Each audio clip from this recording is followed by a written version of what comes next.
क्या तुमने कभी सोचा है कि दुनिया के जितने भी एलीट वर्ल्ड क्लास फाइटर्स हैं उनके पास ऐसा क्या है जिससे ये लोग हाईएस्ट लेवल ऑफ सक्सेस को रीच करते हैं, उस लेवल की ऊंचाई पर पहुंचते हैं जहां पर हमारी आंखें तक देख नहीं सकती। कॉनर मैकग्रेगर अपने प्राइम में यूएफसी का मोस्ट फेमस एथलीट था और possibly most famous athlete on the planet था। Every time he walked into A title fight he won.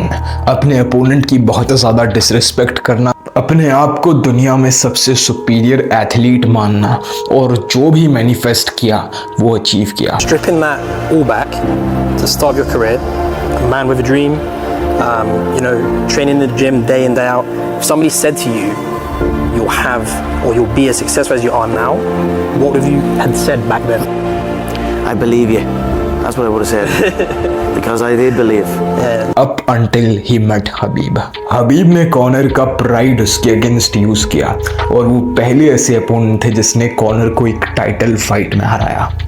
Connor की ग्रेटनेस हबीब ने छीन ली, लेकिन ये ग्रेटनेस आई कहाँ से? क्यों ये लोग उस लेवल्स पे पहुंच रहे हैं जहां पे हम सोच तक नहीं सकते हैं? क्यों इन लोगों को वो अपॉर्चुनिटीज मिल रही है जो एक नॉर्मल आदमी अपनी लाइफ में कभी रीच नहीं कर पाता? क्यों ये लोग लेजेंड्स के स्टेटस पर पहुंचते हैं? मीनवाइल हम एवरेज लोग, द मेजॉरिटी ऑफ पॉपुलेशन, कल को अगर हम गायब भी हो जाए तो हमारे परिवार को छोड़कर किसी फर्क नहीं पड़ेगा। ये ग्रेटनेस कैसे हासिल होती है? कोई चैंपियन कैसे बनता है? कोई लेजेंड कैसे बनता है? हमारी इंडियन सोसाइटी बहुत ऐसी चीज़ों पे मानती है जो तुम्हें कहेगी कि तुम्हारा वास्तु शास्त्र तुम्हें लेजेंड बनाएगा, तुम्हारा एस्ट्रो बातें वाला ऐप तुम्हें लेजेंड बनाएगा, तुम्हारी कुंडली के नक्षत्र तुम्हें लेजेंड बनाएंगे। लेकिन यूएफसी फाइटर्स और जितने भी दुनिया के एलीट वर्ल्ड क्लास माइंडसेट वाले लोग हैं वो ऐसा कहते हैं कि डिसिप्लिन तुम्हें लेजेंड बनाएगी। I don't believe in talent. Well, some people they have talent. That's good. It helps when you have talent. As long as you have a lot of determination and willpower, that's all you need. And you have to have the will to win. क्योंकि discipline एक ऐसी इकलौती चीज है जो success का proof लेकर चलती है। जो भी फाइटर हाईएस्ट लेवल पे पहुंचा है उसने खुद कहा है कि मैं इस लेवल पे कोई लक से नहीं पहुंचा, कोई एस्ट्रो बातें ऐप चलाकर नहीं पहुंचा, कोई सुपरस्टिशन से नहीं पहुंचा। मैं इसीलिए पहुंचा क्योंकि मैं हर दिन डिसिप्लिन था। Discipline is doing what you hate to do but do it like you love it. ये सेइंग है लेजेंडरी फाइटर आयरन माइक की। Khabib, Connor, Ilia Topuria, Alex Pereira, तुम्हारे फेवरेट फाइटर्स, बॉक्सर्स, यहाँ तक कि एथलीट्स, जिस भी एथलीट को तुम एडमायर करते हो, सारे उस लेवल पर तभी पहुंचे क्योंकि वो डिसिप्लिन थे। हाँ, डेफिनेटली कुछ फिजिकल एडवांटेजेस होती है, लेकिन ये लक, नसीब या वास्तु तंत्र नहीं होता इंडिया में जैसे कहा जाता है। ये होती है तुम्हारे फाइनेंशियल स्टेटस से और तुम्हारी जेनेटिक्स से। एलेक्स पेरेरा के पास पैसे नहीं थे, लेकिन उसके पास दुनिया के शायद 0.1% जीन्स हैं, बोन्स की थिकनेस है, बहुत ज़्यादा पावर है और इन फिजिकल ट्रेट्स को नेचुरली टैलेंट कहा जाता है। Natural talent, born killer. और अगर एक बॉर्न किलर डिसिप्लिन्ड है और उस काम को कर रहा है जिस काम के लिए वो बना है, एलेक्स पेरेरा वॉर और फाइटिंग के लिए बना है, उसकी बॉडी का स्ट्रक्चर वो स्पोर्ट खेलने के लिए है, उसके लेफ्ट हुक में इतनी पावर है कि 99.9% ऑफ द वर्ल्ड सो जाएगा और वो डिसिप्लिन्ड है, तो उसे हराना इम्पॉसिबल है। लेकिन ये डिसिप्लिन लाने के लिए, ग्रेटनेस अचीव करने के लिए कुछ रिक्वायरमेंट्स हैं, क्योंकि लोग मोटिवेटेड तो बहुत हैं। इंडिया में मेजॉरिटी लोग सेल्फ इम्प्रूवमेंट को मोटिवेशन से जोड़ते हैं, लेकिन जब बात डिसिप्लिन की आती है तब हज़ार एक्सक्यूजेस लोगों के मुंह से बाहर आने लगते हैं। अब तुम्हें जो मैं बताने वाला हूँ, I beg you to not share it to anyone, क्योंकि जितना ज़्यादा ये लोगों को पता लगेगा कंपटीशन उतना ज़्यादा बढ़ेगा। मेरे 3000 सब्सक्राइबर्स हैं, इनमें से सिर्फ 1% लोग ही इन चीज़ों को प्रॉपर्ली फॉलो करके ग्रेटनेस अचीव कर पाएंगे। ये टैक्टिक्स डेफिनेटली वर्क करती हैं। माइनर इम्प्रूवमेंट से लेकर मैसिव इम्प्रूवमेंट्स तुम देख सकते हो अपनी लाइफ में। सबसे पहला डिसिप्लिन का रूल है do what you like to do. अब तुम कहोगे माइक टाइसन ने कहा do what you hate to do, discipline is doing what you hate to do but do it like you love it. मगर ऐसा नहीं है मेरे दोस्त। तुम्हें लाइफ में कुछ ही ऑप्शंस दिए जाते हैं, या डॉक्टर बन या इंजीनियर बन या ये बन या वो बन। इमेजिन करो एलेक्स पेरेरा इंडिया में पैदा होता आलोक नाथ के नाम से और वो इंजीनियरिंग करता, वही डिसिप्लिन यूज करता, वही कॉम्पिटिटिव एज होती, लेकिन क्या आलोक एक लेजेंड बन पाता? आलोक को फाइटिंग करनी थी, आलोक की बॉडी उस टाइप की थी, लेकिन इंजीनियरिंग करके वो पूरा दिन बैठा रहा, वो उसकी स्किल नहीं थी, तो वो वहां पर कभी ग्रेटनेस अचीव नहीं कर पाया। डिसिप्लिन को अनलॉक करने के लिए तुम्हारा पर्पस अनलॉक होना जरूरी है। प्राइम एमएमए मेरा पर्पस है, तो यहाँ डिसिप्लिन लगाना बहुत आसान है।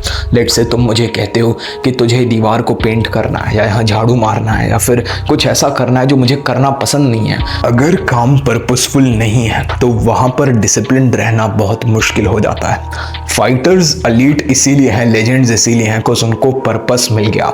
अगर वो फाइटर्स कुछ और कर रहे होते तो कभी वो लेवल रीच नहीं करते। लेकिन डिसिप्लिन में और भी नुआंसेस आते हैं। सबसे पहला पार्ट पर्पस है। If you are not purposeful, get the fuck out of here, because तुम कभी लेजेंड नहीं बन सकते। तुमने अपने आप को कहीं इमेजिन नहीं किया करते हुए। अगर दुनिया में पैसे एग्जिस्ट नहीं करते, अगर तुम्हारे अकाउंट में ऑलरेडी 100 करोड़ होते तो तुम क्या करते? आरमान सरूकिन के पास 100 करोड़ एक्चुअली हैं, लेकिन वो फाइटर है, उनके पास दुनिया भर का पैसा है, एक देश की करेंसी लिटरली उनके पापा के हाथों से ऊपर नीचे हो सकती है, लेकिन स्टिल वो फाइटिंग में इतने डिसिप्लिन है कि इलिया टुपोरिया जैसे हंग्री मॉन्स्टर के साथ उनका नाम लिया जाता है और कहा जाता है इलिया आरमान को डक कर रहे हैं। Find your purpose is the first part of discipline. अब आते हैं कुछ इन्वायरमेंटल फैक्टर्स। मैंने जैसे कहा कि एलेक्स पेरेरा अगर आलोक बनकर इंडिया में पैदा होते तो शायद वो ग्रेट नहीं बन पाते। अगर वो फाइटिंग भी करते तो उनके पास रास्ता नहीं होता। If you have to be discipline like a soldier, you have to eat like one. Indian army के जितने भी सोल्जर्स हैं, from special forces to normal forces, सारे के सारे काफ़ी अच्छा न्यूट्रिशन खाते हैं। उनको बहुत ही ज़्यादा meat based high protein diet मिलती है। Even the vegetarians have a very well curated diet plan. तुम अगर डिसिप्लिन्ड हो तो डेफिनेटली तुम्हारी बॉडी से बहुत ज़्यादा एनर्जी जाएगी। And will power also is a mental energy. ये रिसोर्स है और इस रिसोर्स को बनाने के लिए तुम्हें अच्छा न्यूट्रिशन चाहिए। तुम दाल चावल और आलू खाकर हबीब लेवल का डिसिप्लिन नहीं दिखा सकते, जिम में जाकर ट्रेन नहीं कर सकते, तुम बहुत ही जल्दी बर्नआउट हो जाओगे। इसीलिए मैं कहता हूँ कि मोटिवेशन सबके पास है, लेकिन जब डिसिप्लिन ऐड करना होता है, आज गुरुवार है, आज मैं अंडे नहीं खा सकता, आज मेरी न्यूट्रिशन ऊपर नीचे होगी तो इसीलिए मैं जिम नहीं जा सकता, आज ये है आज वो है, discipline out of the window.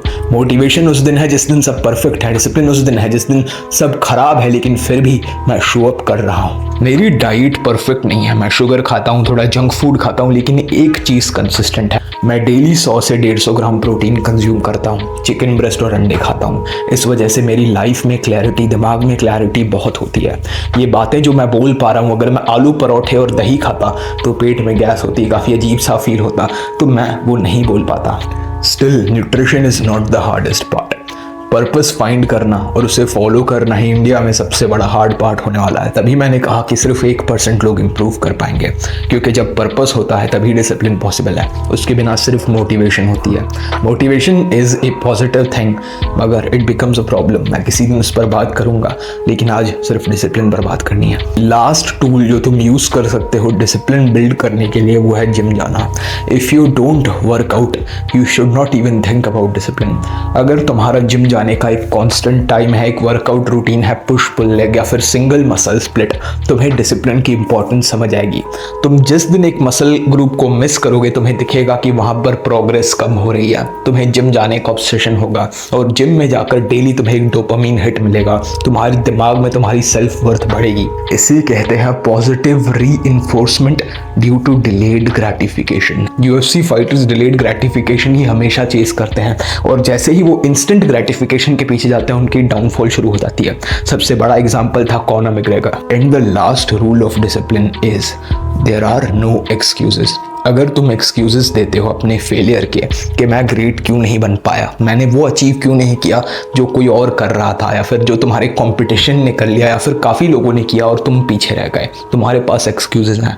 मेरे घर पे झगड़े होते थे, मेरे लिए दुनिया बुरा सोचती थी, ये था वो था, ये एक्सक्यूज़ है मेरे पास। Nobody gives a fuck. जो लोग एक्सक्यूजेस को ओवरकम कर कर सक्सेस पाते हैं, उनके ही एक्सक्यूजेस पर नज़र जाती है। जो अपने एक्सक्यूजेस के नीचे दब जाते हैं, उनकी किसी को परवाह नहीं होती। प्रॉब्लम्स सबकी लाइफ में है।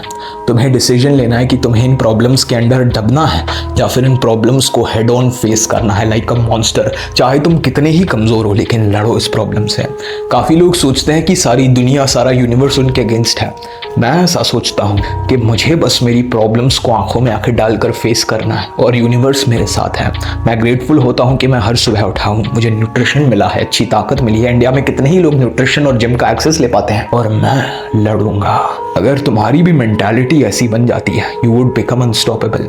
जब तुम सारी चीज़ों की अकाउंटेबिलिटी लेते हो कि मेरे सारे फेलियर्स की वजह मैं हूँ, इवन दो ये एक्सक्यूजेस थे लेकिन उसमें कुछ तो किया जा सकता था। ऐसा नहीं था कि वो सिचुएशन हेल्पलेस थी, कुछ न कुछ हमेशा किया जा सकता है। अरे मेरे भाई जिनके हाथ पैर नहीं हैं, जो मेंटल डिसेबिलिटीज़ के साथ पैदा होते हैं, हम ऐसे नहीं हैं लेकिन वो लोग भी बड़ी लेवल अचीव करते हैं। स्टीफन हॉकिंग जैसे लोग एग्जिस्ट करते हैं और हम बोलते हैं कि हम ऐसे ही गायब हो जाएंगे। हमारे पास वो सब है जो हमने नज़र में डाला नहीं। एंड डिसिप्लिन का लास्ट रूल है, तुम्हारा जो भी गोल है जिसको लेकर तुम डिसिप्लिन्ड हो, तुम्हें हमेशा ये सोचना है कि जब तक मैं मर नहीं गया ये गोल पॉसिबल है। ये गोल, ये सपना मेरे दिमाग में हमेशा एक पॉजिटिव स्विच के साथ ही रहेगा जो मुझे आगे बढ़ने में मदद करेगा। चाहे कितनी भी बारिश हो, चाहे कितना भी अंधेरा हो, मेरा फॉरवर्ड प्रेशर नहीं रुकेगा।